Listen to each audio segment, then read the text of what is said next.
Hello pagkain! Ano ang sagipsaka?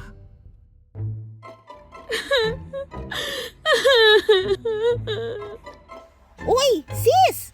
Bakit umiiyak ka na naman? Napakabalat sibuyas mo talaga.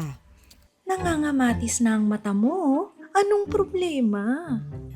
Nagmahal na naman kasi ako sa merkado. Pero binabarat naman mga magsasaka ko.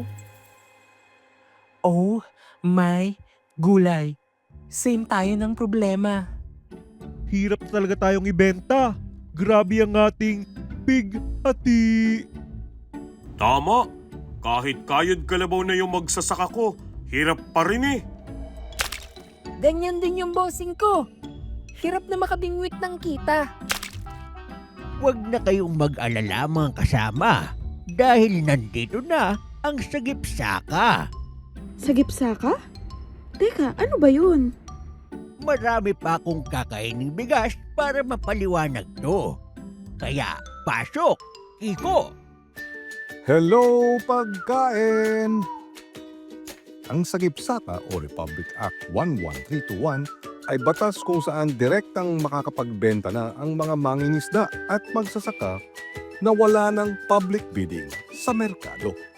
Direktang bibili na rin sa mga mangingisda at magsasaka ang gobyerno ng produkto para sa mga feeding programs, relief operations, sa mga government hospitals, mga government jails at iba pa.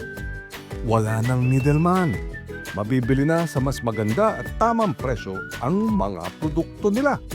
Kaya naman tataas ang kita ng ating mga magsasaka at mangingisda. Dahil rin dito, matitiyak din ang abot kaya at masustansyang pagkain sa mesa ng bawat pamilya. O ano? Ayos ba? Agree ba kayo dito? Agree! Matutuwa ang bossing namin. Salamat po. Sure na masyasharo na kami sa palengke. Ayos! Hello, pagkain sa mababang presyo. Ito ang Sagipsaka.